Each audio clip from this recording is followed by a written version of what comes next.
O destructuring não te dá algo que você já não tinha antes, mas ele te dá a possibilidade de digitar menos e alcançar o mesmo resultado. O que é o destructuring? Começando com o código mais simples possível. Imagina comigo que você tem esse array com 3 números e você quer armazenar o primeiro item desse array em uma variável e o segundo item em outra variável. Ao invés de armazenar esse array em uma const e declarar as duas consts para armazenar esses números, você pode declarar a palavra-chave const, declarar o sinal de atribuição normalmente e atribuir esse array. Só que aqui, onde você declara o nome da variável, você vai abrir e fechar colchetes. Ué, eu estou criando um array novo? Não, não é esse o caso aqui. Você está fazendo um destructing, e é por isso que esses colchetes estão posicionados à esquerda do sinal de atribuição. E aqui dentro, você vai declarar o nome da variável que vai receber o primeiro item do array, que é o número 1. E inserir uma vírgula e declarar o nome da variável que vai receber o segundo item do array, que é o número 3. Ou seja, 1 vai para first odd number e 3 vai para second odd number. Se a gente exibir essas consts no console, elas vão corresponder aos dois primeiros itens do array. Ah, e se eu quiser ignorar um item desse array? Você pode inserir uma vírgula no lugar do item que você não quer atribuir. E se eu quiser ignorar os dois primeiros itens? Mesma coisa, você vai inserir a vírgula no lugar dos itens que você quer ignorar. Agora, se o destructuring funciona em uma simples atribuição inline, ele também pode ser feito em parâmetros de funções. Imagina que a gente agora tem um array com números pares e quer somar só o primeiro e o terceiro número desse array invocando uma função com essa assinatura. Ao invés de simplesmente passar esse array como parâmetro para a declaração da função,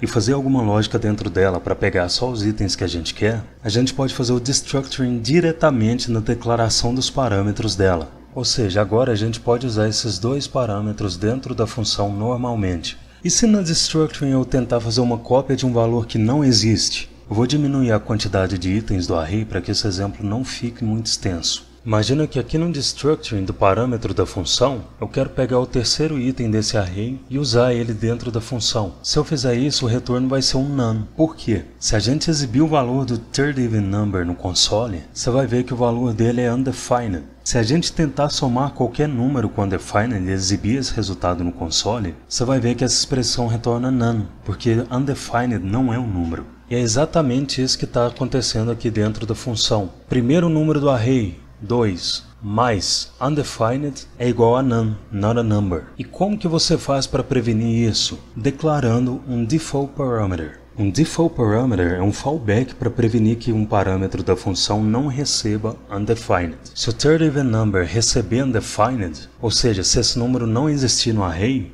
o zero vai sobrescrever esse undefined. Agora, se a gente exibir a execução da função no console, a soma é feita normalmente e ela não retorna mais o none.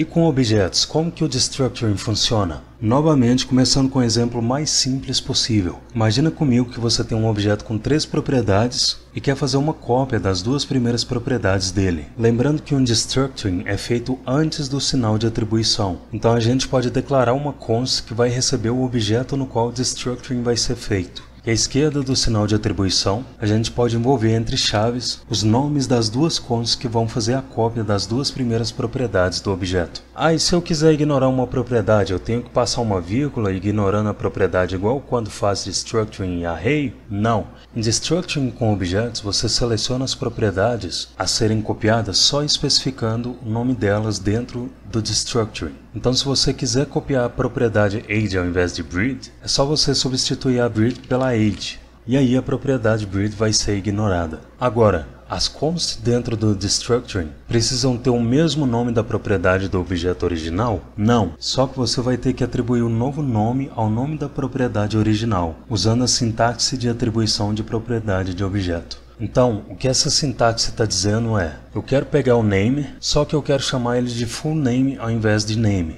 Eu quero pegar a age, só que eu quero chamar ela de years old ao invés de age. Agora, se eu tirar a propriedade age do objeto original e exibir a propriedade years old no console, ela vai ser undefined, certo? Nesse caso, da mesma forma que eu mostrei lá no exemplo anterior com o array, você pode declarar um default parameter para impedir que undefined seja passado como valor para const yearsold. Se a gente passar um 4 como default parameter da yearsold aqui no destructuring e exibir essa propriedade no console, o 4 é exibido normalmente. Se a propriedade existir no objeto, ou seja, se a propriedade não é undefined, o valor original da propriedade é atribuído para yearsold, como a gente pode ver no console. Ah, muito bacana, mas esse exemplo é muito conveniente. E se meu objeto tem propriedades aninhadas? É possível fazer destructuring nessas propriedades? É possível. Imagina um objeto Cities que tem uma propriedade Paris, que recebe um objeto com duas propriedades e uma propriedade Stockholm, que também recebe um objeto com duas propriedades. Imagina que você quer fazer um destructuring na propriedade Paris, e até aí tudo bem, você já sabe como fazer isso. Mas e se você quiser fazer um destructuring só na propriedade Country da Stockholm? Nesse caso, antes de fazer a cópia da propriedade que está no segundo nível,